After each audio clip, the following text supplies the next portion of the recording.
मंगलाचरण करेंगे। ओम नमः सिद्धेभ्य जय श्री ओम नमः सिद्धेभ्य जय श्री ओम नमः सिद्धेभ्य। मंगलम भगवान वीरो मंगलम गौतमो गणी मंगलम कुंद कुंदाद्यो जैन धर्मोस्तु मंगलम। सर्वमंगल मांगल्यम सर्व कल्याण कारकम प्रधानम सर्वधर्माणां जैनम जयतो शासनम। जैनम जयतु शासनम जैनम जयतु शासनम।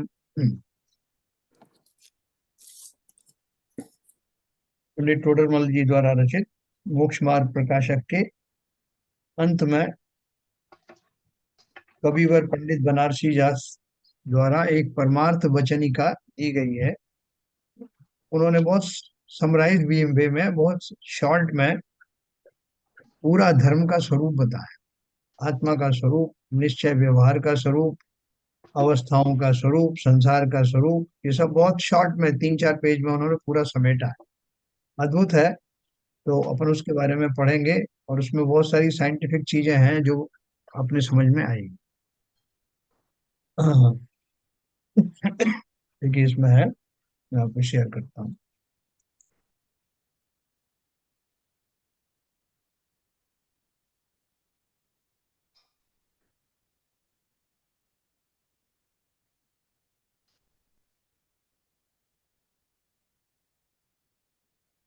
यहीं से अपन शुरू करेंगे। विकास जी थे नहीं उस टाइम। एक जीव द्रव्य, उसके अनंत गुण, अनंत पर्याय हैं। एक एक गुण के असंख्यात प्रदेश, एक एक प्रदेश में अनंत कर्म वर्णनाएं, एक एक कर्म वर्णना में अनंत अनंत पुद्गल पुद्गल परमाणु, और एक एक पुद्गल परमाणु अनंत गुण अनंत पर्याय सहित विराजमान है ना। उन्होंने संसार का एक स्वरूप बताया। कैसे बताया कि एक जीव द्रव्य है, कोई भी एक जीव को ले लो आप, उसके उस जीव द्रव्य में अर्थात आत्मा, जीव द्रव्य उसको कहा जाता है व्यवहार से। लेकिन वो, उसके अंदर जो प्रमुख, जो मुख्य रूप से जो आत्मा है, उसी के कारण वो जीव कहलाता है। अभी वर्तमान में वो किसी शरीर का धारी हो सकता है, किसी भी शरीर का धारी हो सकता है, लेकिन जो उसकी आत्मा है, उस आत्मा की प्रेजेंस के कारण उसको, पूरे कॉम्बिनेशन को ही जीव द्रव्य कहा जाता है। तो जीव द्रव्य में क्या क्या है उसके, अगर आत्मा को एब्सोल्यूट रूप में देखें, जीव द्रव्य के रूप में वास्तव में देखें, तो उसको क्या क्या और मिला हुआ है। उसके अनंत गुण, ये तो उसके ओरिजिनल गुण है। आत्मा में जो पाए जाते गुण है वो अनंत गुण। अनंत पर्याय है। वो जो गुण होते हैं, गुणों की पर्याय होती, पर्याय मतलब अवस्था है ना, किसकी, आत्मा के अंदर रहने वाले जो गुण हैं, उनकी पर्याय बदलती रहती हैं। जैसे ज्ञान गुण है, तो ज्ञान गुण की पर्याय कैसे बदलेगी। जैसे अभी वर्तमान में मैं मनुष्य पर्याय में हूँ, तो मनुष्य पर्याय में मुझे जो कुछ ज्ञान मिला हुआ है, वो ज्ञान मति श्रुत ज्ञान का प्रकट रूप ज्ञान है। मति श्रुत ज्ञान है। ज्ञान की टाइप कौन सी है मेरे पास, मति श्रुत ज्ञान। मैं उसको आपको फिर से समझाऊंगा। तो मेरे पास ज्ञान कौन से टाइप का, मति श्रुत ज्ञान का है। उसमें भी कितने ज्ञान का उघाड़ मेरे पास है, मतलब थोड़ा बाकी इसका ज्ञान ढका हुआ है, खाली कुछ परसेंटेज ही वो खुला हुआ है, जो मुझे इस मनुष्य पर्याय में काम आता है। जो तिरेंच आदि पर्याय हैं उनमें और ज्यादा ढका हुआ है और थोड़ा खुला हुआ है। जो एक इंद्रिय आदि है, 3 इंद्रिय, 2 इंद्रिय आदि छोटे जीव है, उनका ज्यादातर पोर्शन ढका हुआ है और बहुत कम पोर्शन खुला। तो ये तो मैंने ज्ञान गुण के बारे में बताया। उसी प्रकार से उनका दर्शन गुण है। मतलब दर्शन गुण में क्या है कि अवलोकन करना, आंखों आदि से देखना, इंद्रियों, बाकी इंद्रियों से टटोल कर, चख करके, सुन करके जानना। इसको हम क्या बोलते हैं, चक्षु इंद्रिय, चक्षु दर्शन और अचक्षु दर्शन। दर्शन माने यहाँ है देखना है। दर्शन के अलग अलग जगहों पर अलग अलग अर्थ हैं। हम सम्यक दर्शन बोलते हैं तो श्रद्धा से मतलब होता है। यहाँ दर्शनावरणी जो कर्म होता है, उसमें मेरा जो दर्शन है, वस्तुओं का जो अवलोकन है आंखों के द्वारा, तो चक्षु दर्शन हुआ। आंखों के अतिरिक्त स्पर्शन इंद्री से छू करके देखा, किसी की आवाज कान से सुनी, किसी को चख करके देखा, किसी को सूंघ कर देखा, तो ये सब भी इंद्रियां उन वस्तु को जानने में काम आती हैं। लेकिन ये सब कौन सा दर्शन कहलाता है? परोक्ष दर्शन, यानी अचक्षु दर्शन। आंख के अतिरिक्त अन्य इंद्रियों के द्वारा दूसरी वस्तुओं को जानना, इसको अचक्षु दर्शन कहते हैं। तो हमारे पास दर्शन गुण है, उसकी अलग अलग पर्याय है। अभी मनुष्य पर्याय में मैं जैसा देख पाता हूँ, समझ पाता हूँ, वैसा त्रियंचों की गति में नहीं समझ पाऊंगा। छोटे तुच्छ जीव है, उनकी योनि में नहीं समझ पाऊंगा। इवन नरकादि जी के जो जीव है वो पंचेंद्रिय है भले, लेकिन उनके पास में कुमति ज्ञान होता है, कुअवधि ज्ञान होता है, जिसके कारण वो समझते तो हैं लेकिन सब खोटे अर्थ में समझते हैं, हर बात को उल्टा समझते हैं ना। आपको अभी भी बहुत सारे ऐसे जीव मिलेंगे आपके आसपास, जो कि आपकी बात को, आपकी क्या, किसी की बात को सीधे सीधे रूप में नहीं लेते। उनको सब टेढ़ा ही नजर आता है। कोई न सरल हृदय से बात कही, उसको भी वो कोई चालाकी भरा या इस तरह का मानेंगे। या उल्टा भी हो सकता है कि किसी ने चालाकी भरी बात कही, वो अपने, क्योंकि वो सरल है तो उसको सरल ढंग से मानेंगे। तो ऐसी जो समझ है वो अलग अलग जीवों में, अलग अलग समूह में पाई जाती है। तो ये मेरा ज्ञान गुण के बाद दर्शन गुण की मैंने आपको बात बताई। फिर उसके बाद में चैतन्य गुण है। जो चैतन्य गुण तो कैसा है कि जैसे मैं, चैतन्यता का अर्थ क्या है कि उसमें चैतन्यपना हो, जिससे पता लगे कि वो जिंदा है। अभी कोई जीव है, कोई छोटा सा जीव है, वो पानी में भीग गया, तो अपन उसको टटोल के देखते हैं कि जिंदा है कि मरा। अगर उसमें चेतना होगी तो वो जब आपके टच करने से भागेगा, या कुछ भी उसके अंदर में हलचल पैदा होगी, तो ऐसा वो चेतना गुण होता है। और हमको व्यवहार में भी कहा जाते हैं, हे जीव अब चेतो। तो चेतो का अर्थ क्या है? उस चेतना गुण का भरपूर उपयोग करके अपने स्वरूप में अलर्ट रहूं, इसको चेतना कहते हैं। तो ये गुण भी मेरे पास है। वो भी अलग अलग डिग्री में चेतना जो है, उहाड़ होता है, उसका सामर्थ्य प्रकट होता है। एक इंद्री में बहुत थोड़ा कम होता है, बाकी के इंद्रियों में उससे ज्यादा होता है। चैतन्य गुण जिसे कहते हैं, जिसके कारण वो हमेशा अलर्ट रहता है, कोई कोई कार्य के प्रति जो है वो, हाँ, जो रिएक्टिव होता है वो सब चैतन्य में आता है। और बहुत सारे सुख गुण है। सुख गुण सिर्फ आत्मा में ही होता है, वो शरीरों में नहीं होता, पुद्गल आदि में नहीं होता। सभी जीवों में सुख गुण विद्यमान है। लेकिन अभी जो अरहंत आदि है, उनका जो सुख गुण है वो पूर्ण विकसित हो गया। हमारा जो गुण है वो दबा हुआ है, इसलिए हमें इधर उधर सुख ढूंढते रहते हैं, खाने में, पीने में, इसमें उसमें। और थोड़े काल हमको लगता भी ऐसा है कि इसमें सुख मिला, लेकिन फिर वो सुख दुख में कन्वर्ट हो जाता है ना। भूख प्यास आदि लगती है तो उतनी देर तक हमें वास्तव में आकुलताएं होती हैं। भूख के माध्यम से, प्यास के माध्यम से, हमारे कर्मों के हिसाब से, जिन जिन शरीरों में मैं निवास करता हूँ, उन शरीरों के योग्य भूख आदि मुझे लगती है। तो भूख आदि वो उसका एक विकारी स्वरूप है। आत्मा को भूख नहीं लगती, लेकिन आत्मा जिस शरीर में रहता है, उन शरीरों में ये सब दोष पाए जाते हैं। तृषा है, क्षुधा है, और दूसरी चीजें हैं, मैथुन आदि है। तो वो सब चीजें जो उनमें पाई जाती हैं, और आत्मा खाली उनको जानती है। आत्मा में एक गुण और है, बाकी तो अनंत गुण है। इसके अलावा एक मुख्य गुण और बताऊं आपको, कि जब कभी वो कर्मों के संग में आता है, कर्मों के संपर्क में आता है, तो वो मुख्य रूप से मोहनी कर्म जो है, जो उसके साथ लगा ही हुआ है सदा से, तो वो भ्रमित रहता, उसको अपने स्वरूप का पता नहीं चलता। कर्मों के उदय में तरह तरह के उसको जो दृश्य दिखाई देते हैं, जैसे शरीर रोगी हो गया, शरीर का के संबंधी दूसरों का विक्षोभ हो गया, और दूसरी जो जो घटनाएं शरीर के माध्यम से होती हैं, वो अपने मोहनी कर्म के कारण से, घटनाएं तो सब घटित होंगी, क्योंकि जैसे मैं कुछ कर रहा हूँ, विचार कर रहा हूँ, तो मेरे कुछ कर्मों का सृजन हो रहा है। वो कर्म क्या है? एक इंडिकेटर है कि जो मैंने अभी किया, जो जैसा मैंने व्यवहार दूसरों के साथ किया, जैसा अभी कर रहा हूँ, वो सारा जो है मेरा कहीं ना कहीं स्टोर होता है। और उस स्टोर से मेरा एक पैकेज बनता है। जैसे मैंने वर्तमान पर्याय में कोई नए कर्म किए, पहले के कर्म तो है ही मेरे, जो जो कर्मांश शरीर नाम का मेरा जो एक ब्लैक बॉक्स जैसा है, जो मेरे हर जीव के साथ लगा हुआ था, उसमें वहाँ स्टोरेज होता रहता। तो पिछला स्टोरेज तो है ही, मैंने क्या क्या किया था, कौन से भाव में क्या क्या किया था। और वो तुरंत उस घटनाएं जो है उसका फल नहीं मिलता। मैंने 10 भाव पहले कुछ जो है बनाया था किन्हीं जीवों को दुख दिया था, कुछ मेरे खोटे भाव आए थे, और उनकी स्थिति इतनी थी, उसमें आवादा काल इतना था कि वो मेरे को 1000 साल के बाद में वो उसकी मेच्योरिटी आएगी।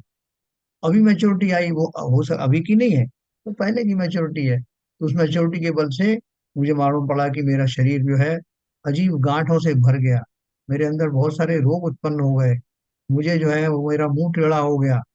तो किसी अवधि ज्ञानी से पूछोगे तो वो बता देगा, ये केवल ज्ञानी बता देगा कि मैंने आज से इतने साल पहले पहले जो कुछ किया था उसकी वजह से ये है ना। जैसे सीता जी के जीव को उनसे पूछा गया कि इनको घर से क्यों निकाल दिया गया, महलों से वनों में क्यों भेज दिया गया, कि परीक्षाएं क्यों होती रहती हैं, तो बताया गया कि उन्होंने इस तरह के लांछन जो है एक मुनिराज और एक आर्यिका पर लगाए थे, जिसके कारण से वो धोबी का संयोग बना और उसने जो है ऐसा आरोप लगाया। वो सब घटनाएं एक दूसरे से जुड़ी हुई होती। संक्षेप में इतना ही है कि जो भी मेरे आत्मा के जो गुण हैं, वो आत्मा के गुण भी मेरे पूर्वकृत कर्मों के कारण वो ढके रहते हैं। कैसे ढके रहते हैं कि मुझे वैसी पर्यायें मिलती हैं जिनमें वो गुण पूरी तरह से उजागर होते नहीं। मनुष्य के रूप में तो फिर भी काफी कुछ डेवलप हो जाते हैं, लेकिन और तिर्यंच हैं, एक इंद्रिय आदि जीव हैं, वहां तो उनको डेवलप होते ही नहीं। तो कहने को तो आत्मा में इतने सारे अनंत गुण हैं, लेकिन वो प्रकट होते नहीं। तो ये तो हुए आत्मा के गुण। अपन जीव द्रव्य की बात कर रहे हैं, क्योंकि जीव द्रव्य में कॉम्बिनेशन है आत्मा प्लस शरीर का। जो कहने में कहा जाता है व्यवहार से कि जीव द्रव्य जो है वो आत्मा तो है ही उसका मूल में, लेकिन उसके साथ में उस पर्याय में कोई ना कोई शरीर भी लगा रहता है। पर्याय का मतलब अवस्था। अब जैसे मनुष्य पर्याय में मैं हूँ, तो मेरे जो शरीर है वो मनुष्योचित शरीर है, उस शरीर में मैं रहता हूँ या वो मुझे मिला हुआ है। जो कुछ भी ये प्रकृति की घटनाएं होंगी, जो कुछ मेरे पूर्व कर्म की मैच्योरिटी होगी, उनका जो फल मिलेगा वो शरीर के ऊपर घटित होगा। क्यों घटित होगा? क्योंकि शरीर के माध्यम से ही मैंने वो सब भाव किए थे। मैं छोटा हूँ, मैं बड़ा हूँ, मैं पद में बड़ा हूँ, मैं ऐसा हूँ, तो मैं स्त्री हूँ कि मैं पुरुष हूँ, मुझे ये चाहिए, मुझे ये सब मैंने शरीर को माध्यम बना करके ये सब भाव किए थे। इसलिए प्रकृति में भी जो कुछ भी घटनाएं घटित होंगी वो सब शरीर के ऊपर ही होंगी। तो आप बोलोगे शरीर के ऊपर हो रही, तो मुझे कैसे पता लगेगा कि ये मुझे इसका दंड मिल रहा है? मुझे इसलिए पता लगेगा कि मैं भावनात्मक रूप से उस शरीर से जुड़ा हुआ हूँ। मेरी मान्यता ही ये है कि ये शरीर या तो मैं ये शरीर ही हूँ या शरीर मेरा है। तो जब मैंने ऐसी मान्यता रखी तो अब शरीर पर होने वाली समस्त घटनाओं से मैं सुखी दुखी होता रहूंगा। प्रकृति का ये न्याय है, क्योंकि आत्मा को डायरेक्ट प्रकृति में कोई दंड या अवार्ड नहीं दिया जा सकता। तो आत्मा को कैसे बुरे काम किए हैं, तो शरीर के ऊपर में चोट पड़ी, रोगी हो गया, उसके जो संबंधी है उनसे विछोह हो गया, कोई एक्सीडेंट हो गया, वो किसका होता है? ये सब शरीरों का ही होता है। हाँ हाँ। तो और देखो, एक इन्होंने एक प्रश्न पूछा था कल, विकास जी ने। देखो वो उसमें आप ऐसे समझो, एक कंपनी है, ये बात मैं आपको फिर से समझाऊंगा आगे से। एक कंपनी है, वो कंपनी में बहुत सारे एम्प्लॉय जो एम्प्लॉइज हैं वो आते रहते हैं। तो एम्प्लॉइज को उनको तरह तरह की व्यवस्था है कि जैसे ही कोई अंदर भर्ती होता है, तो उसको उसकी शरीर के हिसाब से कितना लंबा चौड़ा है उसके हिसाब से उसकी ड्रेस सिलवाई जाती है। भाई टेलर बैठा हुआ, टेलर मेड उसके कपड़े हैं, उसकी टोपी कैसी होगी, उसकी शर्ट कैसी होगी, शूज कैसे होंगे, वो सब बनाए जाते हैं। उसमें छोटे हैं, बड़े हैं, सब तरह के लोग हैं, स्त्रियां हैं तो स्त्रियों के लायक, बच्चे छोटे छोटे बच्चों की भी उसमें एंट्री है, छोटे बच्चे हैं तो उनके हिसाब से। कुछ लोग अपना पेट्स लेके आ रहे हैं, कुत्ते लेके आ रहे हैं, तो उन कुत्तों के योग जो पट्टे वगैरह हैं वो भी उस कंपनी में बनाए जाते हैं। अब क्या, बीच में बहुत सारे लोग कंपनी छोड़ के चले जाते हैं, वो ड्रेस सब जमा कर जाते हैं। लेकिन अब जो 2 साल बाद कुछ लोग वापस आते हैं, कुछ नए लोग आते हैं, तो जो आते हैं सबके फिर से नए सिरे से उनके मेजरमेंट लिए जाते हैं और उनको नई नई ड्रेस उस हिसाब से बनाई जाती है। वो ये नहीं क्लेम करते कि साहब पहले मैं 2 साल पहले ड्रेस छोड़ गया था, वही मुझे पहना दो, नहीं। फ्रेश, हर क्षण जब भी प्रविष्ट हो गए फ्रेश होगा। ठीक उसी प्रकार से जो हमारा जो कल ज्ञान का विषय चल रहा था ना, कि मेरा जो ज्ञान है वो क्यूमुलेटिव होता है या हर समय नया नया होता है। तो ज्ञान तो एक ही है। जैसे उसके पास जो कपड़ा रखा हुआ था वो कपड़ा एक ही है, और जैसा आदमी आता है वैसा मेजरमेंट करके उसकी ड्रेस बना दी जाती है। ठीक उसी प्रकार से ज्ञान गुण जो है सभी आत्माओं का एक परमानेंट गुण है। लेकिन उसमें जब मैं जिस पर्याय में जाता हूँ, मैं कुत्ते की पर्याय में जाऊंगा तो मनुष्य जैसा ज्ञान थोड़ी वहां मिलेगा, ना उसकी जरूरत है उस पर्याय में।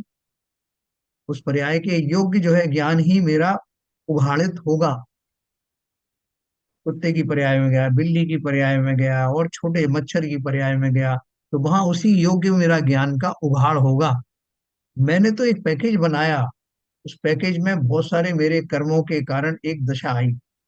मैंने किसी के साथ मायाचारी की, किसी के साथ मान कषाय किया, किसी को नेग्लेक्ट किया, बहुत सारे मैंने जो कुछ किए, तो सब मिला करके आपने कंप्यूटर पे मेरी वो सारी जो जीवनी थी, जो कुछ मेरे कार्य थे, उनको कार्य एक कंप्यूटर में डालो, तो वहां से आएगा कि इन इन कार्यों के बदले में इसको अगला जन्म इस योनि में मिलेगा। उल्टो आ गया उसमें कि अब ये बिल्ली बनने वाला है या छिपकली बनने वाला है, ये बहुत चुगलियां की, बहुत इसने इस तरह की चीज जो भी है। तो बिल्कुल परफेक्ट उसमें से निकल के आया कि अब मैं छिपकली बनूंगा। और छिपकली में भी कई वैरायटीज है, छोटी बनूंगा, बड़ी बनूंगा, जंगली बनूंगा, कैसा बनूंगा, वो बन करके आ गया। तो अब छिपकली के हिसाब से मेरा ज्ञान भी बाकी का सब ढक दिया जाएगा, उतना ही खुला रहेगा जितना छिपकली में पाया जाता है। इस प्रकृति की व्यवस्था है। मेरा ज्ञान गुण कहीं गया नहीं, आत्मा का जो गुण है, इनहेरेंट गुण है, वो है, लेकिन उस पर्याय में उतना ही प्रकट होगा जितना वो उस पर्याय में होना चाहिए। इसी के साथ में अब जैसे मैं मनुष्य पर्याय में आया, तो हर एक एक उसकी एक रेंज भी होती है। जैसे मनुष्यों की रेंज है, मनुष्यों में एक सबसे बुद्धू भी व्यक्ति होगा और एक थोड़ा समझदार भी होगा। लेकिन वो बुद्धू भी होने दो, तो वो इतना कम ज्ञान तो उसका होगा नहीं जितना एक इंद्रिय जीव का होता है। एक इंद्रिय जीवों की अलग रेंज होगी, पंचेंद्रिय जीवों की अलग रेंज होगी, उसमें सबसे बुद्धू और सबसे बुद्धिमान के बीच में एक रेंज होगी। तो ऐसे रेंज के अनुसार जो पैकेज हमें मिलता है, उस पैकेज के अनुसार मेरा ज्ञान आदि गुण प्रकट होते हैं, प्रकट रहते हैं। वो गुण कहीं गए नहीं है, क्योंकि मैं आत्मा हूँ, हर पर्याय में मैं आत्मा ही हूँ, इसलिए वो गुण कहीं जाते नहीं। लेकिन उस पर्याय में जब मैं पहुंचता हूँ अपने ही पाप आदि के कारण, अशुभ कार्यों के कारण, तो उसमें मेरे ये जो प्रसिद्ध गुण हैं वो संकुचित हो जाते हैं, और उसी पर्याय के योग्य जितना होना चाहिए उतना ही बाहर प्रकट होता है। तो यहाँ उन्होंने क्या कहा, एक जीव द्रव्य, उसके अनंत गुण, अनंत पर्याय हैं। गुणों की जितने गुण हैं उनकी पर्याय होंगी। पर्याय का मतलब क्या है, पलटना। जैसे ज्ञान कम है, ज्यादा प्रकट हुआ है, उसके मति ज्ञान, श्रुत ज्ञान, अवधि ज्ञान, मने पर्याय ज्ञान, ये सब उसके भेद है। तो ये पर्याय है, किसकी, ज्ञान गुण की पर्याय है। उसी तरह से और दूसरे गुणों की पर्याय होंगी। जैसे सुख गुण है, तो सुख गुण की पर्याय क्या है कि वो सुख गुण जो है अभी वर्तमान में वैसा प्रकट नहीं हुआ जैसा सिद्धों को होता है, वो उसकी पर्याय है। ये सब अवस्थाएं, अनंत पर्याय, जितने गुण हैं उनकी अलग अलग पर्याय होती हैं। तो वो उद्गल के जो है गुण है वो भी अपन बताएंगे उसके। एक जीव द्रव्य, उसके अनंत गुण, अनंत पर्याय, एक एक गुण के असंख्यात प्रदेश। असंख्यात प्रदेश का अर्थ क्या है कि जो भी जीव होता है, वो जीव के जो प्रदेश होते हैं वो असंख्यात प्रदेशी होता है, सभी जीव। छोटा जीव भी होता है तो उसके जो प्रदेश किसे कहते हैं, जैसे गुब्बारा है, तो गुब्बारा जब जैसे हमने फुलाया नहीं है, तब भी उसके अंदर में कुछ कुछ जो है पार्टिकल्स होते हैं जो फैल जाते हैं हवा भरने पर, और जब संकुचित हो जाते हैं तो वो छोटा दिखता है। तो ऐसा उसमें प्रचार प्रसार की, उसमें प्रसार की संभावनाएं रहती हैं। तो वो जो गुण है, उस गुब्बारे के गुण उसके समस्त भागों में विद्यमान रहते हैं। जितना उसका एक्सपेंशन हो सकता है, जितना उसका आकार प्रकार है, जितनी यूनिट से मिल करके वो गुब्बारा बना है, वो सब उसके प्रदेश हैं। अच्छा, मेरा शरीर बना है तो कितने प्रदेशों को घेरता है, मतलब मेरा जो शरीर का जो अवगाहन है, आकार प्रकार है, वो कितना स्पेस ऑक्यूपाई करता है। अपन उसके हिसाब से कहते हैं साहब इसका साइज बताओ कितना है। तो साइज का अर्थ क्या है, यहाँ तो हम मेजर कर रहे हैं शरीर शरीर, लेकिन एक्चुअली वो कितना स्पेस ऑक्यूपाई कर रहा है, क्यूबिक फीट में, क्यूबिक मीटर में, सब उसको अपन मेजर कर सकते हैं। तो कि हर एक द्रव्य के साथ अनंत गुण हैं, उनकी अनंत अनंत अवस्थाएं हैं, और एक एक हर एक गुण मेरा जितना गुण है मेरे पूरी आत्मा में समान रूप से वो गुण फैले हुए हैं। जैसे शक्कर का एक छोटा सा कण है, उसमें पूरे कण में, एक ही कण में उस शक्कर के सारे गुण पाए जाते हैं। शक्कर की सफेदी, शक्कर की मिठास यूनिफॉर्म रूप से पाई जाएगी। उसी तरह से मेरे सारे गुण मेरे समस्त प्रदेशों में, अर्थात समस्त एरिया में पाई जाएगी। एक एक प्रदेश में अनंत कर्म बरगना है ना। अब दूसरी बात करें कि मेरा जो आत्मा का जो प्रदेश है, आत्मा का जो एरिया है, उस एरिया के आसपास बाहर में कर्म बरगनाएं, कर्मों की श्रृंखलाएं, कर्मों के पुंज उन पूरे प्रदेशों के आसपास बने रहते हैं।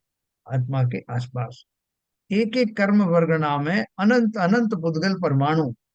ये कर्म वर्गनाएं किससे बनती है? परमाणुओं से बनती है। एक एक पुद्गल परमाणु अनंत गुण, अनंत पर्याय सहित विराजमान है। जैसे आत्मा में अनंत गुण है, उसी तरह से जो पुद्गल द्रव्य है या जो कर्म आदि हैं, कर्म पुद्गल से ही बनते हैं ना। तो वो पुद्गल द्रव्य कैसे हैं? एक तो पहली बात तो मेरी समस्त आत्मा के चारों तरफ रहते हैं समान रूप से, यूनिफॉर्मली। दूसरी बात ये है कि उनके अंदर में एक कर्म वर्गना कही आपके, भैया पता नहीं कौन सी वर्गनाएं आ जाएं, ऐसा बोलते हैं ना। वर्गनाएं मतलब आइडेंटिकल कर्मों का जो स्ट्रीम है उसको वर्गना कहते हैं, एक जैसी शक्ति वाली। तो वो स्ट्रीम कर्मों की एक एक स्ट्रीम तो होती नहीं, अनंत स्ट्रीम होती है जो मेरे साथ जुड़ी हुई होती है। एक एक स्ट्रीम में अनंत अनंत जो है वो परमाणु होते हैं। तो आप सोचो, वो छोटा सा कॉम्पैक्ट कारमान शरीर, उसके अंदर में कर्मों का कितना संग्रह है, क्योंकि वो बहुत सूक्ष्म होते हैं। लेकिन उसमें कई कई जन्मों तक के संस्कार भरे हुए हैं, कई कई जन्मों में मैंने क्या क्या किया वो भरा है, आगे मुझे क्या क्या फल मिलना है वो भरा है, कितने काल बाद कौन सा कर्म का फल मिलने वाला है वो सब भरा है। वो सारा कंडेंस, जैसे हमारे चिप में होता है ना, मोबाइल का चिप है या दूसरी चीज का चिप है, छोटी सा है, उसके अंदर में सब कुछ भरा है। तो ये उसका वर्णन कर रहे हैं। एक जीव द्रव्य के साथ में इतनी कर्म वर्गणाएं लगी रहती हैं, एक एक वर्गना में अनंत परमाणु द्रव्य होते हैं, और उन परमाणु द्रव्य में के द्वारा अनंत अनंत स्कंद भी बनते रहते हैं। उनके जो है कॉम्पैक्ट बनते हैं। एक दो तरह के कर्म होते हैं। एक कर्म तो जो है जो कोडिफाइड इंफॉर्मेशन रखते हैं। दूसरे कर्म क्या होते हैं, जिसे नो कर्म कहते हैं, उनसे मेरा शरीर का निर्माण होता है। मेरे शरीर का ही नहीं, जो बाहर के और दूसरे आइटम्स हैं, या ये लैपटॉप बना हुआ है, ये प्लास्टिक बनी हुई है, वो सब जो है वो दूसरी तरह के कर्म परमाणु हैं।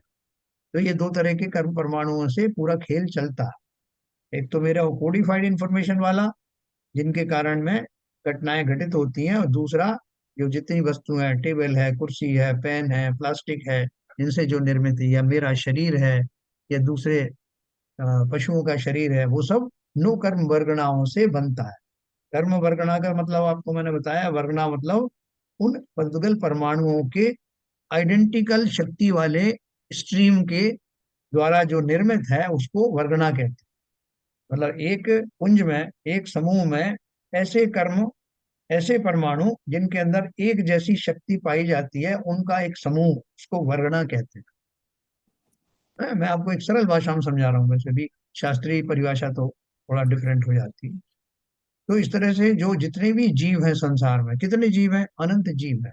और उन एक एक जीव के साथ में अनंत अनंत पुद्गल परमाणु लगे रहते हैं। कि जीव एक है, लेकिन मल्टीप्लीकेशन के साथ कितने कर्म है, कि शरीर रूपी कर्म है, उसका जो कर्मांड शरीर है उसमें स्थित जो कर्म है वो है अनंत पुद्गल। तो एक जीव द्रव, उसके साथ अनंत पुद्गल द्रव, अनंत जीव, उनके साथ अनंत अनंत पुद्गल द्रव। ये सृष्टि की रचना ऐसे होती है, हाँ?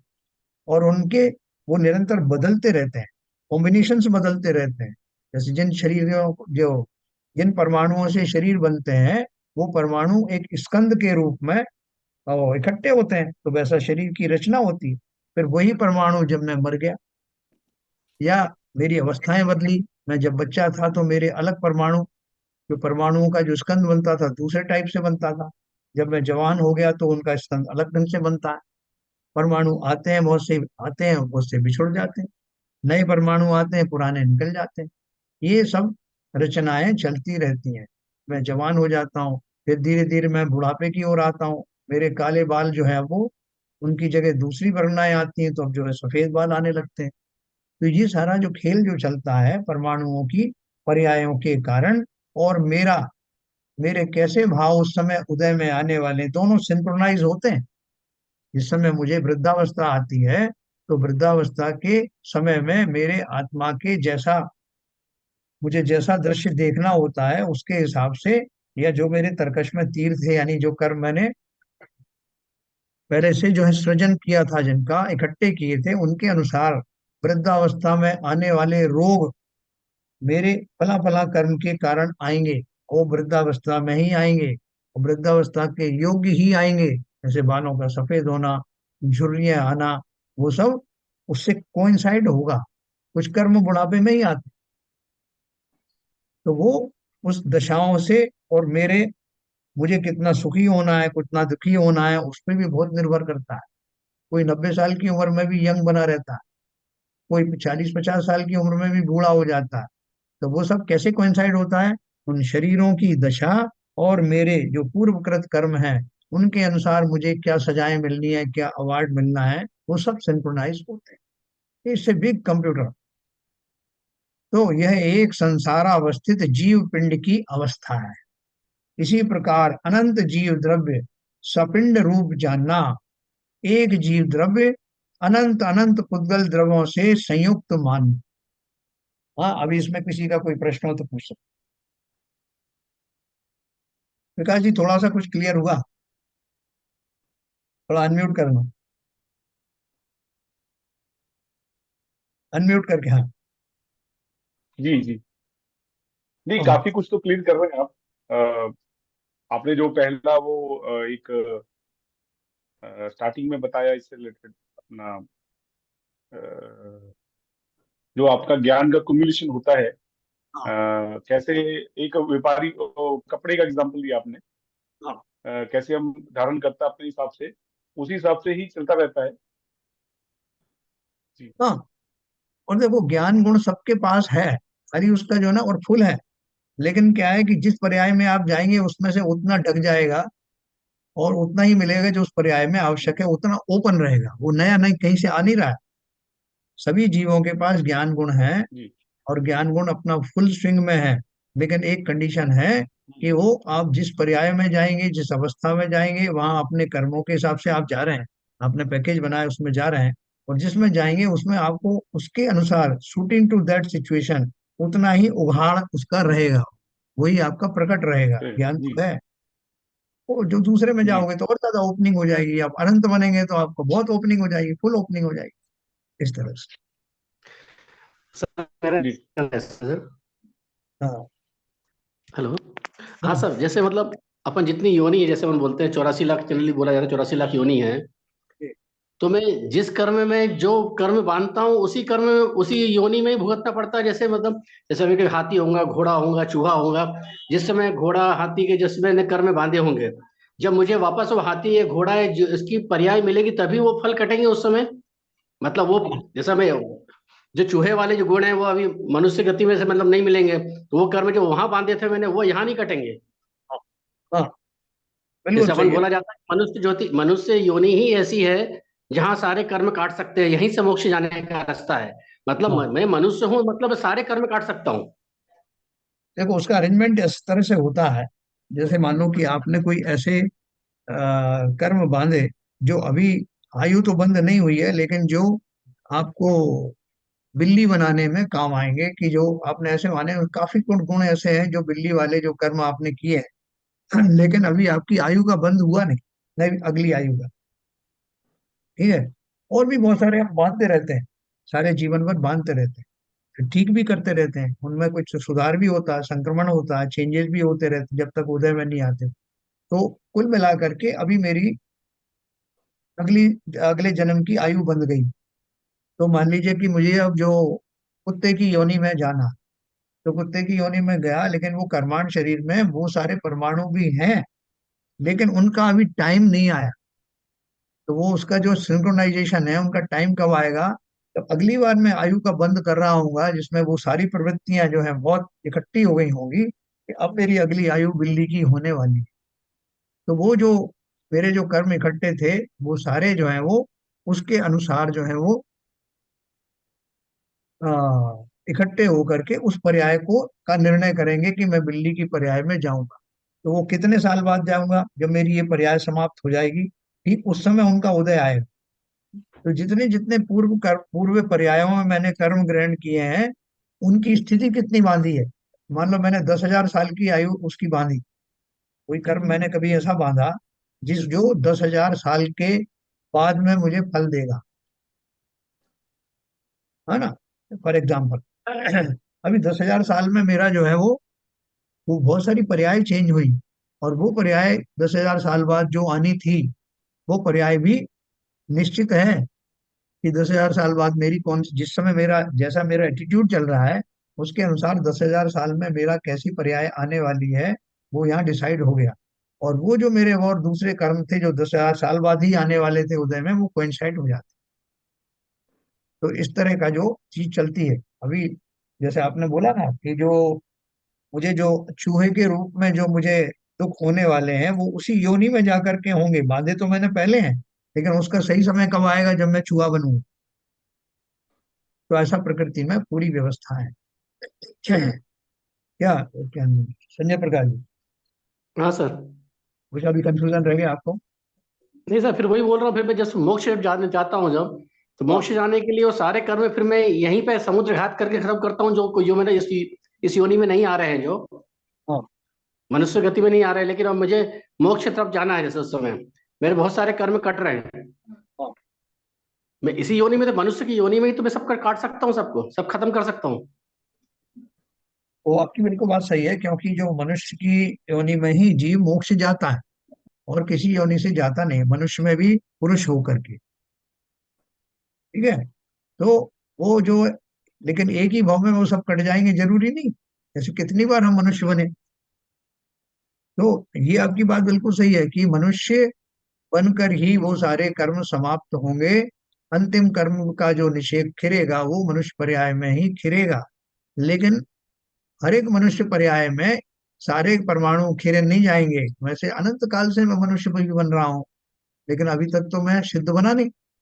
लेकिन जो भी अवस्था मेरी अंतिम अवस्था होगी, वो मनुष्य की ही होगी, जब मेरे संपूर्ण कर्म कट जाए, है ना? और वो इतना आसान नहीं कि बाकी के सारे कर्म मैं कितने ही कर लूं, मनुष्य पर्याय मिलते ही वो सारे कर्म समाप्त हो जाएंगे, ऐसा नहीं होता। क्योंकि अनादिकाल से मनुष्यों की पर्याय भी धारण की, देवों की भी की, पशुओं की सब की है। लेकिन सम्यक दर्शन के बिना, सम्यक श्रद्धान के बिना मैं इस रहस्य को ही नहीं जान पाता।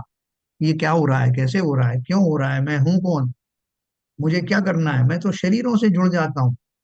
जिस पर्याय में, जिस अवस्था में मैं जन्म लेता हूँ, उसमें मिले हुए शरीर को ही अपना स्वरूप मान लेता हूँ कि यही तो मैं हूँ।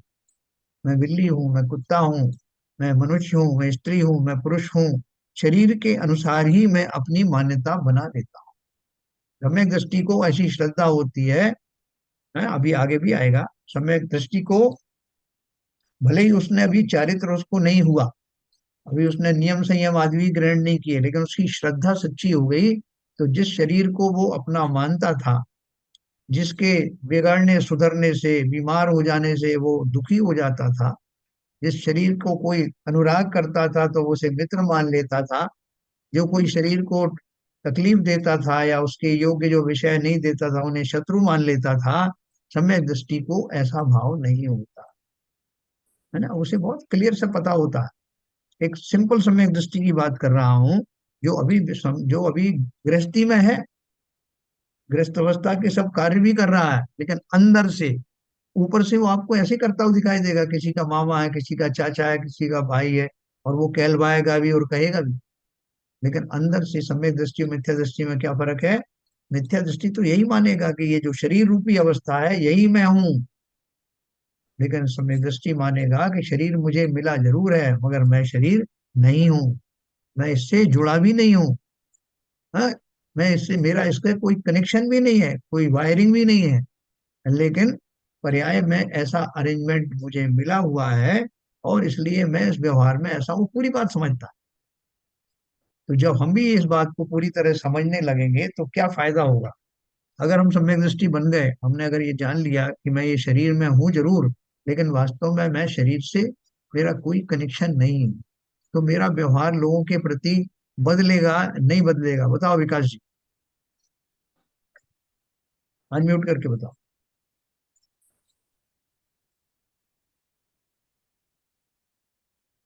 अनम्यूट करिए, अनम्यूट। जी हाँ। जी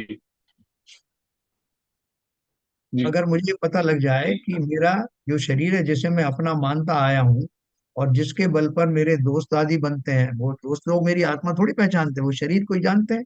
दोस्त हैं, जी रिश्तेदार हैं, सारे लोग, पूरी दुनिया मेरे शरीर को ही जानती है, और उसी के अनुसार मुझसे जी व्यवहार करती है, और मैं भी उनसे उसी तरह से व्यवहार करता हूँ।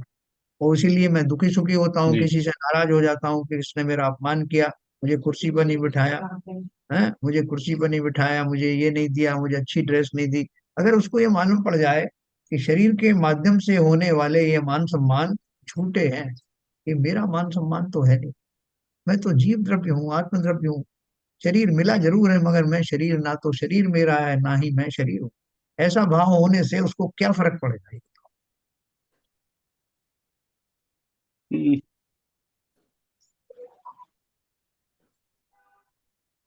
उसके जीवन सर में ये कुछ तो नहीं आप उसका आपका जी उसका ये अपना शरीर के लिए जो बंधन है वो टूटने की टेंडेंसी हो जाएगी उसकी, मतलब ये मोह मोह है जो उसका, हाँ, वो सब निकलना चालू हो जाएगा। निकलना चालू हो जाए तो उसका व्यवहार कैसा हो जाएगा लोगों के प्रति? लोगों से लड़ाइयाँ शुरू होंगी कि बंद हो जाएंगी? बंद। बंद हो जाएगी। जब कुछ है ही नहीं तो कुछ भाव ही नहीं है तो क्या झगड़ा होगा? हाँ, ये लेकिन आप, आपस में जो जी जी कोई प्रत्यक्ष में आपका जो है वो मान अपमान कर रहा है तो आपको गुस्सा नहीं आएगा क्या? नहीं नहीं, इस कंडीशन में नहीं आएगा ना, क्यों नहीं आएगा? क्योंकि मैं सोच ही नहीं रहा अपने बारे में, मैं अपने शरीर के बारे में, अपने बारे में कुछ सोच ही नहीं रहा, मुझे मेरा ही। देखो, दो चीजें आपको सोचना है, एक तो शरीर मेरा नहीं, नंबर वन। नंबर टू, फिर भी जो शरीर हमको मिला है अपने पूर्व कर्मों के अनुसार, उस शरीर के माध्यम से वो जो मेरे पहले के कर्म जो है भरे पड़े हैं, उनकी निर्जरा भी तो होनी, उनका फल फल दिया जाएगा। तो फल कैसे मिलेगा? कोई मेरा अपमान कर देगा, कोई मुझे जो है नीचे गिरा देगा, कोई शरीर में कभी मेरे रोग आदि आ जाएंगे। ये माध्यम है उन कर्मों से का फल मिलने का। अच्छे होंगे तो मेरे शरीर के लिए अच्छे डनलप के गद्दों का अरेंजमेंट हो जाएगा, अच्छे भोगों की सामग्री हो जाएगी शरीर के लिए। तो मुझे दो तरह का जो कर्म है, एक से मुझे शरीर मिला है, दूसरों से शरीर के योग्य भोगादि मिले हैं, या जो नाते रिश्तेदार मिले हैं। तो वो जो सारी जो घटना है, वो मान अपमान की होगी, तब भी वो क्या सोचेगा कि भैया कोई मान अपमान किसी ने नहीं किया, मेरे ही किसी पाप कर्म के उदय से इस जीव के अंदर ऐसा भाव प्रकट हुआ कि इनको जो है नीचे पटक दिया जाए। तो वो शांत रहेगा और खुश होगा कि चलो आज मेरा वो वाला कर्म जो है निर्जरित हो गया। भले ही मुझे इस तरह का जो है वो दृश्य दिखाई दिया कि किसी ने मेरा अपमान किया, लेकिन वास्तव में मेरा ही कर्म था जो आज उदय में आया, चला गया, इसमें क्या बिगड़ा मेरा? मैं तो आत्मद्रव्य हूँ, सब तरह से सुरक्षित हूँ, मेरा मान अपमान किया ही नहीं जा सकता। ऐसा चिंतन हो सकता है क्या जीवों का? है? तो ये ऐसा चिंतन होने डिफिकल्ट, वाला। बहुत डिफिकल्ट। जिसको हाँ, वो तो साधु बन जाएगा जैसा हो वो तो एक लेवल जरूर, ऊपर आ जाएगा। एक लेवल ऊपर जाएगा, साधु बनने के भी टाइम है। लेकिन इस तरह का जो सम्यक दृष्टि, इसको ही सम्यक दृष्टि कहते हैं, वो गृहस्थी में रह रहा है, सब कुछ लोगों को देख रहा है, लेकिन उसके अंदर में वो ऊपर से क्रोध भी कर रहा है, लेकिन कैसा क्रोध कर रहा है? वैसा क्रोध नहीं जैसा उसे पहले आता था। अभी उसको मालूम है कि संसार में ये व्यवस्थाएं चल रही हैं, और उसके अनुसार ये घटित हो रहा है, इसमें मेरा ही पाप और पुण्य का खेल है ना? तो वो जो भाव के साथ में अभी जो एक लेवल ऊंचा वाला आपने बोला ना, जैसे हम सम्यक दृष्टि कह रहे हैं, उसको ऐसा भाव आए, फिर धीरे धीरे करके उसका और लेवल बढ़ेगा। ये बेसिक लेवल आ गया, उसके बाद और लेवल आगे बढ़ेगा, तो वो थोड़ा किंचित छोटा साधु बनेगा, फिर बड़ा साधु बनेगा, और ये समस्त मोह ममता से किसी भी रूप में उसको क्रोध आदि आएंगे ही नहीं।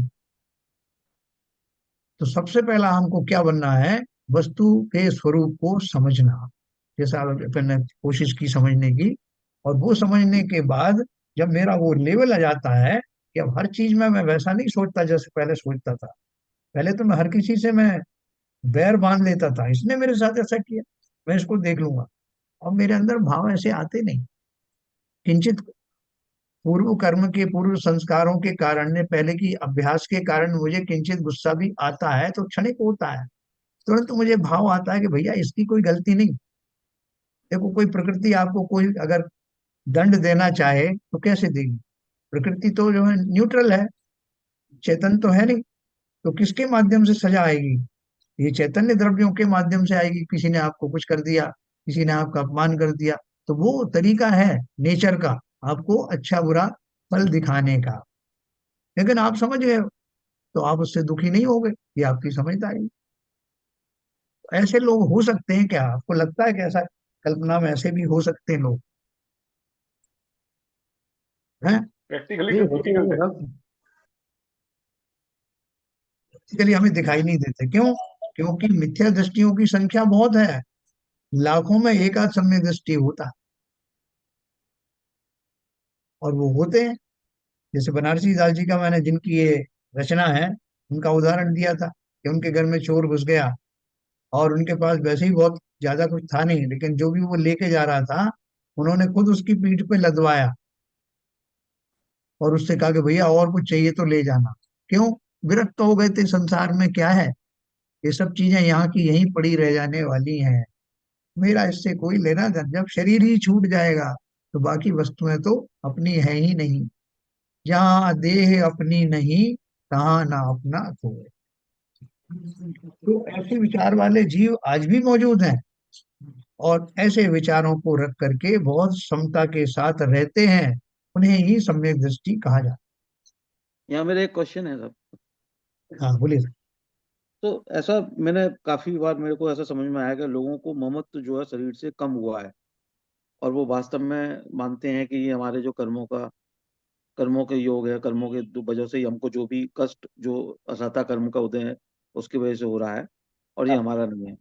लेकिन जहाँ उनके किसी परिजन को या उनके किसी खास लोगों को, उनके बेटों को, उसको किसी को दुख होता है, तो वो उनका सारा की सारा ममत्व भूल जाता है, और वो फिर उसमें क्रोध, उसमें मतलब कर्मों को और उसमें घेरने में लग जाते हैं। तो ऐसा क्यों होता है? जबकि खुद के शरीर पर आता है तो वो उसको कर्मों का मानते हुए उसको सहते हैं और बड़ी समता से रहते हैं, क्रोध भी नहीं करते हैं। लेकिन किसी परिजन के ऊपर होने के बाद उनका सारा ज्ञान चला जाता है, ऐसा क्यों होता है? बताओ भाई विकास जी, आप बताओ इसका उत्तर। नहीं, कोशिश कोशिश करिए। हाँ, कोई कोई बताएगा भाई इसका कारण। इसका तो मोहिनी, ये मैं कर्म का बताता हूँ। उदय। सर मोहम्मद तो मोहिनी ये कह रहा है है, एक्चुअली। मोह उसका क्या मोहम्मद नहीं तो है सर। हाँ, ललित जी बोलो। मोहम्मद तो है जो कि आपने अपने शरीर से तो कंप्रोमाइज कर लिया, कई बार हम अपनी परेशानी एडजस्ट कर लेते हैं, पर चूंकि मोह हमारा अपने परिवार से, पुत्र से, पुत्री से या पत्नी से बहुत प्रगाढ़ होता है एक्चुअली, उसको जीतना ज्यादा मुश्किल है। कि अपने अपने कष्ट को आदमी झेल लेता है, हम्म। दूसरे अपने पुत्र के ऊपर कष्ट देखेगा तो बहुत व्यथित होता है। तो मोहम्मद तो है कि मोह है जो कितना गहरा है उसके संस्कार होते से, तो वो अगर उसमें प्रयास करेगा तो वो भी धीरे धीरे कम हो सकता है। मोह सर का इसका सबसे अच्छा डायरेक्शन। उदाहरण, हाँ। सबसे अच्छा उदाहरण पांच पांडव है कि तीन पांडव तो चले जाते हैं, दो हाँ। पांडव लगते हैं उसके, सह तो लेते हैं वो खुद, लेकिन सोचते हैं भाई को कितनी तकलीफ हो रही होगी। हाँ, वो भाव जब उनके आते हैं, इस चक्कर में उनका मोक्ष नहीं हो पाता। पांच पांडव जब तपस्या कर रहे थे तो उनमें उनका पहले का जो शत्रु थे, पहले का मतलब युद्ध तो उसी पर्याय में हुए थे ना। अब उनने दीक्षा ले ली, लेकिन शत्रु थोड़ी चुपचाप बैठने वाले हैं। तो उनका एक शत्रु जो रिश्तेदार ही था, वो आया और उसने उन सबके गरम गरम आग में गरम किए हुए कुंडल उनके कानों में पहनाए, पांचों के। तो उसमें वो सब तपस्या कर रहे थे। तो उसमें से जो छोटे भाई थे, दो भाइयों ने सोचा कि हमने तो किसी तरह बर्दाश्त कर लिया, लेकिन हमारे बड़े भाइयों को कितना दुख हो रहा होगा। इस बात से वो बहुत दुखी हुए, ऐसी सोच करके।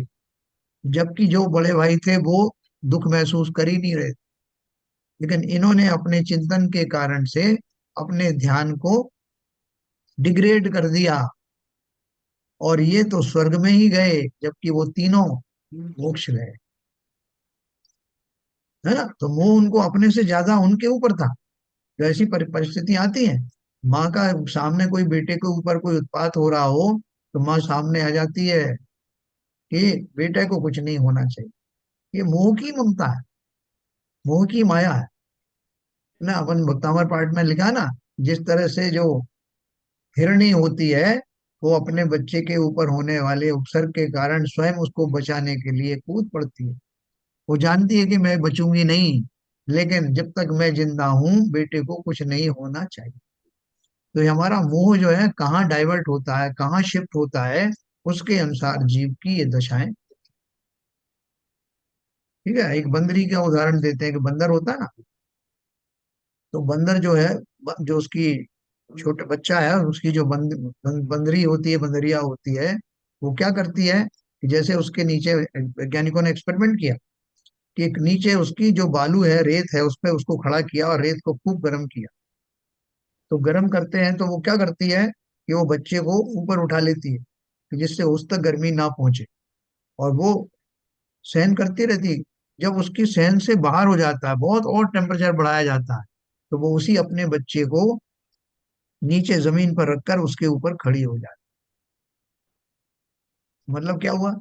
एक लेवल के बाद में उसका मोह अपने बच्चे से ज्यादा अपने शरीर पर आ गया। जबकि गाय का जीव ऐसा नहीं करता, वो कैसा भी हो जाने और दूसरे जीव है, वो अपने बच्चे को ही बचाना चाहते। तो ये अलग अलग तरह के जीव हैं, जो अलग अलग जो हैं समय में उनका मोह जो है वो शिफ्ट हो जाता है तो अभी भी। ठीक है सर। तो मेरा क्वेश्चन यही है कि शरीर से मोह तो कम करने से कुछ मतलब ज्यादा कुछ परोकार नहीं होता है। आपका परोकार जब ही होगा जब मोह जब तक कम नहीं होगा, तो आपका शरीर से भी मोह तो कम नहीं होगा एक तरीके से। वो आप देखा देखी आप समझते हुए आप कह सकते हो कि मेरा कम हो गया। आप दुख को मतलब दुख का आपका जो उसको सहन करने के लिए आप एक एक तरीका निकाल रहे हो। लेकिन असली मोह तो जब भी कम होगा जब आपका मोह कम होगा। मोह नहीं, का अर्थ क्या है? कुछ तो कर्म बंद कम हो गई ना। अगले कर्म बंद आप अपने पर से जो मोह कर रहे हैं और अपने स्वयं से जो मोह कर रहे हैं, तो आपने स्वयं के मोह की वजह से जो कर्म बंद है कम कर दिया या खत्म कर दिया। अब आप पति पत्नी पुत्र जो संबंधी उनकी वजह से कर्म बंद हो रहा है, वो चल रहा है एक्चुअली। तो अगर अपने से भी मोह कम कर देंगे तो ओवरऑल तो गेन होगा। हाँ देखो, आप एक तरह से कह सकते हो। वैसे तो क्या है कि मोह जो है या कोई भी जो ऐसी चीज है वो सब पर लागू होती है। जब हमारा मोह कम होने लगता है तो हमारा परिग्रह कम होने लगता है, वस्तुओं में हमारी जो आकांक्षाएं वो कम होने लगती हैं, संसार के जो जितने पदार्थ हैं उन सब से कम होने लगती है। तो उसका जो है ना मल्टी डायमेंशनल प्रभाव पड़ता है। लेकिन जैसा आपने कहा कि कई बार लोगों का थोड़े से शुरू होता है, कि थोड़े से शुरू हुआ कि अपने विषय भोगों से जो है थोड़ी सी विरक्ति होनी शुरू हो गई। लेकिन दूसरों के प्रति बहुत अगाध अगर है आपका, तो मोह शिफ्ट हुआ है, कम नहीं हुआ। शिफ्टिंग नहीं, कि मोह का खाली एक ही पैमाना है कि मुझे जो पर वस्तुएं हैं, मेरे अतिरिक्त जितनी भी वस्तुएं हैं, उन सब में होने वाला ममत्व भाव मोह में आता, जितने भी हैं। डिपेंड कर सकता है ऐसा। मतलब आप ये कह रहे हैं कि समेशन मोह वन मोह टू मोह थ्री मोह सेल्फ हाँ सेल्फ का तो कम हो गया, पर बाकी हाँ M1 M2 M3 बढ़ गए। तो नहीं समेशन बढ़ते। समेशन वही है एक्चुअली। ललित हाँ जी, पर हाँ ललित जी गीता। ऐसा भी हो सकता है कि M1 M2 उतना ही है और आपने एम सेल्फ कम कर दिया है। ऐसा भी हो ललित सकता है। जी ललित जी मेरे ख्याल में ये केमिकल ऐसा नहीं है कि भाई कम कम वाला हो गया ज्यादा मतलब ताकत वाला हो नहीं गया। शैलेंद्र जी, आप जो बोल रहे हैं ना, ये दोनों हाँ। ही चीजें संभावना है। जो जैन साहब ने ही बोला कि आपने समताभाव किया तो आपने अपना मोह कम कर दिया, और फिर बच्चे के प्रति बढ़ गया।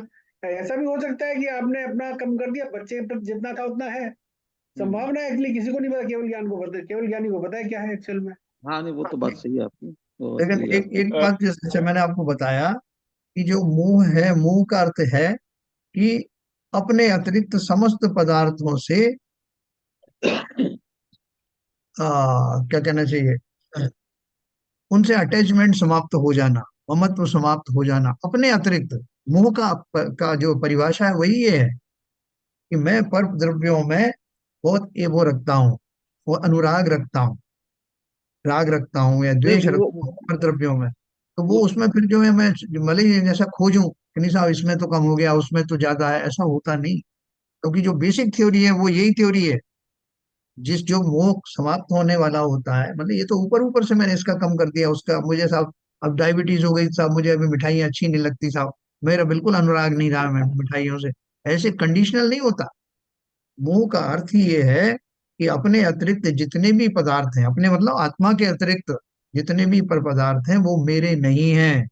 100% इस विश्वास के साथ होने वाला ममत्व में कमी है, वही वास्तव में मोहिनी कर्म का में कमी होना होता यूनिफॉर्मली।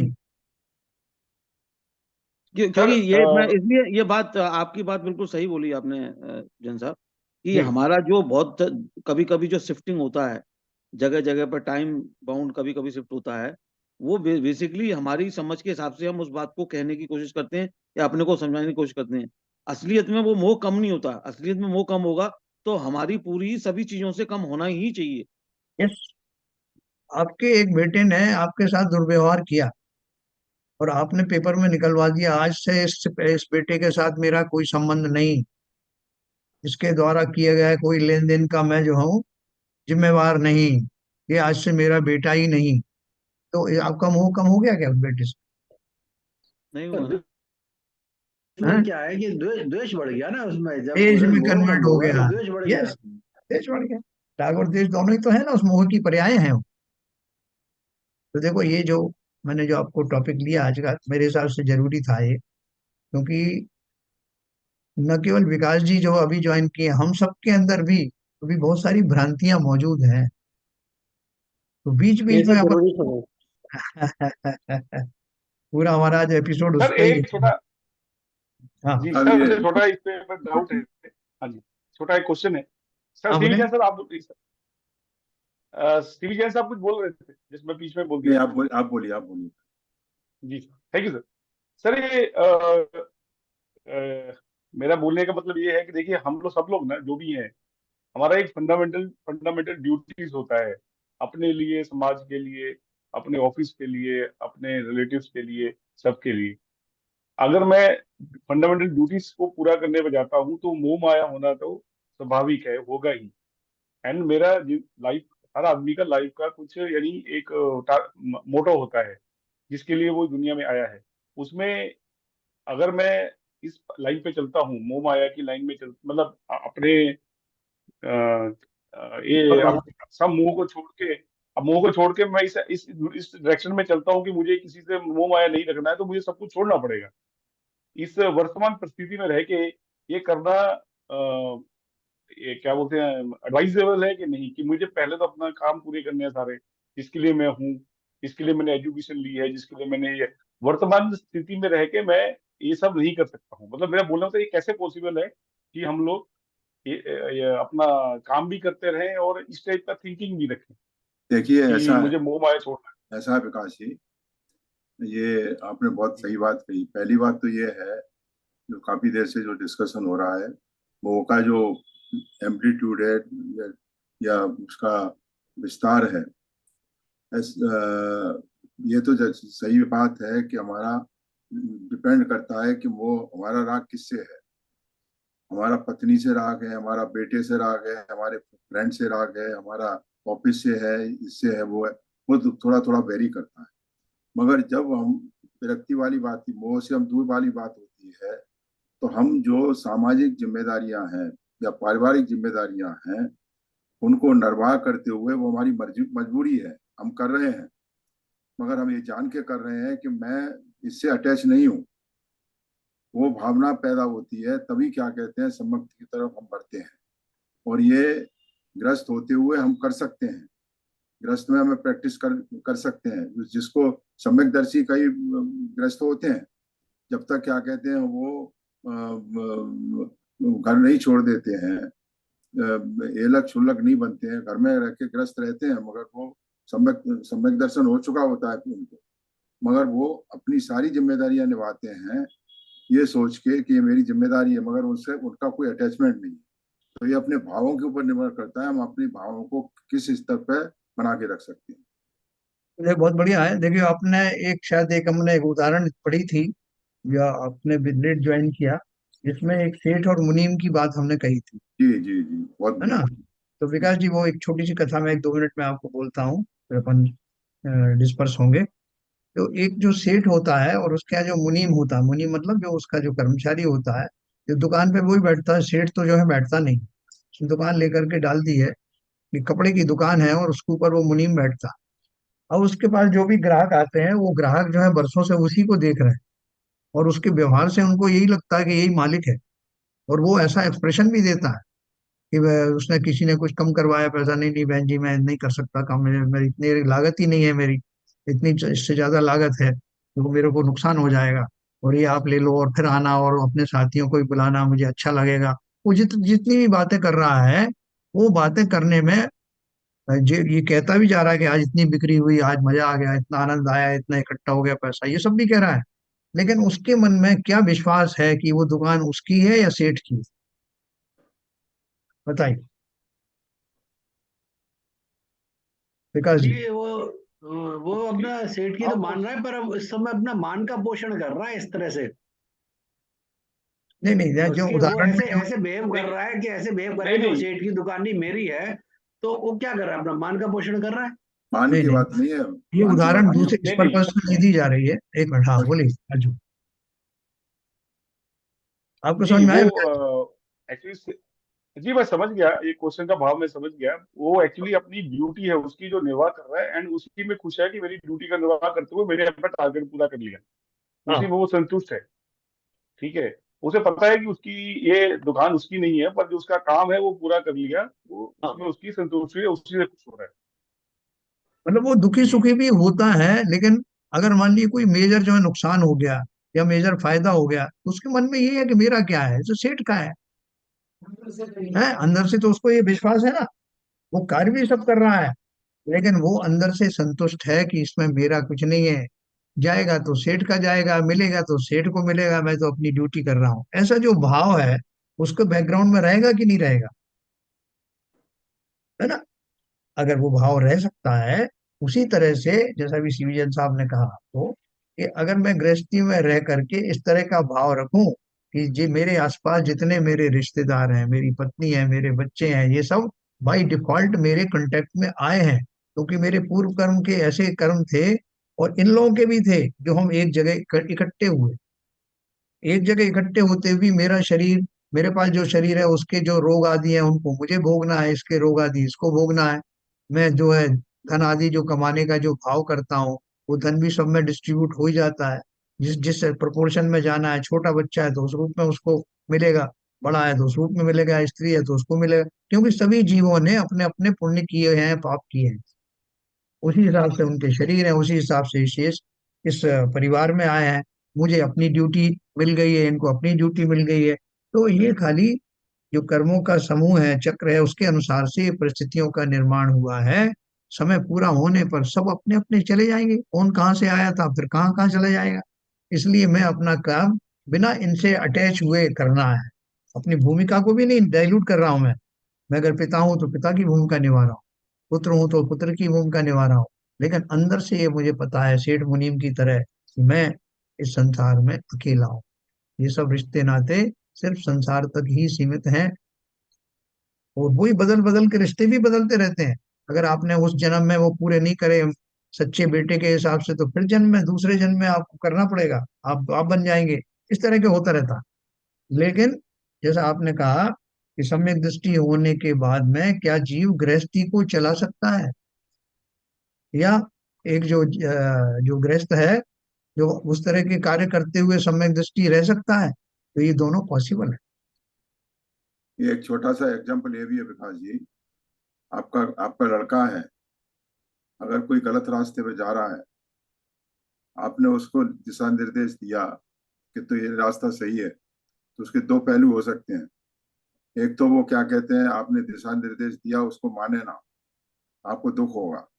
एक पहलू ये होता है, मेरा ड्यूटी था, मैंने अपना बता दिया, अब ये इसके कर्मों के ऊपर निर्भर है, अगर ये इसको नहीं मानता है तो अपना कर्म भुगतेगा। तो मैं अब दुखी नहीं हूँगा उससे। तो अगर ये डिफरेंस आ जाएगा तो वहीं से डिटैचमेंट शुरू हो जाता है। हाँ, मैंने अपना काम कर दिया, आगे इसको इसके भाग में जो है वो होगा ये ना मैंने बच्चे। प्रैक्टिकल, जैसा पहले विवेचन हुआ है स्वाध्याय में, इस तरह के एग्जाम्पल देके किस तरह से हम अपने ग्रस्त जीवन को इस दिशा में मोड़ सकते हैं, ये उसके प्रैक्टिकल एग्जाम्पल, छोटी छोटी चीजों।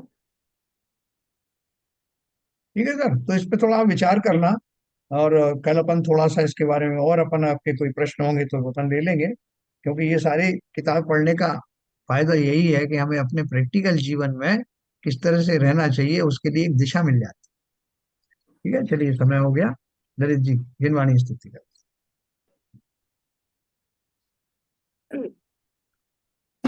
विद्यातम नाश वेको ज्ञान के प्रकाश वेको अपर भास वेको भानु शिव खानी है। छहो द्रव्य जान वेको बंध विधि भान वेको स्वपर पिछान वेको परम प्रमाणी है। अनुभव बताए वेको जीव के जताए वेको काहू न सताए वेको भवे और आनी है। जहाँ ताह तार वे को पार के उतार वे को सुख विस्तार वे को यही जिनवाणी है। हे जिनवाणी भारती तो है जपू दिन रैन, जो तेरी शरणा गए सो पावे सुख चैन। या वाणी के ज्ञान से सूझे लोकालो, तो वाणी मस्तक धरो सदा देते हैं दो, सदा देते हैं दो। जिनवाणी माता की जय।